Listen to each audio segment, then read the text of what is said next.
முக்கிய செய்தி, பொங்கல் பரிசு தொகுப்பில் 1000 ரூபாய் சேர்த்து வழங்க வேண்டுமென பாமக நிறுவனர் ராமதாஸ் வலியுறுத்தியுள்ளார். கூடுதல் விவரங்களை செய்தியாளர் ராஜேஷ் வழங்க கேட்கலாம். ராஜேஷ், விவரங்கள்.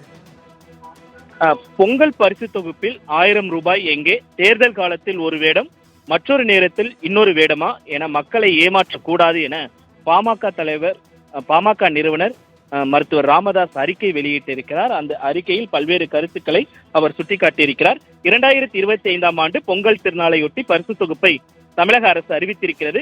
1 கிலோ அரிசி, சர்க்கரை ஆகியவற்றுடன் ஒரு முழு கரும்பு வழங்கப்படும் என்று அறிவிக்கப்பட்டுள்ளது. ஆனால் திமுக ஆட்சியில் கடந்த 2 ஆண்டுகளாக பொங்கல் பரிசு தொகுப்பில் மக்களுக்கு வழங்கப்பட்டு வந்த ரூபாய் 1000 ரூபாய் இந்த முறை காணாமல் போயிருக்கிறது. மக்களை ஏமாற்றும் வகையிலான இந்த அறிவிப்பு என்பது கண்டிக்கத்தக்கது என்று அவர் குறிப்பிட்டிருக்கிறார். மேலும் கடந்த காலங்களில் என்ன மாதிரியெல்லாம் அந்த பொங்கல் பரிசு தொகை வழங்கப்பட்டது என்பதை அவர் மேற்கோள் காட்டியிருக்கிறார். மேலும் கடந்த சில மாதங்களாக பெய்த கடுமையான மழையாலும் வெள்ளத்தாலும் தமிழ்நாட்டின் அனைத்து மாவட்டங்களும் கடுமையாக பாதிக்கப்பட்டுள்ளன.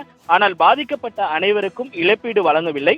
இத்தகைய சூழலில் மக்கள் பொங்கலை ஓரளவாவது மகிழ்ச்சியாக கொண்டாட பொங்கல் பரிசு தொகுப்புடன் ரூபாய் 1000 வழங்கப்பட வேண்டியது அவசியம் என்று குறிப்பிட்டிருக்கிறார். இதை உணர்ந்து நடப்பாண்டுக்கான பொங்கல் தொகுப்புடன் 1000 ரூபாய் சேர்த்து தமிழக அரசு வழங்க முன்வர வேண்டும் என்று அவர் கோரிக்கை விடுத்திருக்கிறார். சரவணன், தாங்கள் வழங்கிய தகவல்களுக்கு நன்றி ராஜேஷ்.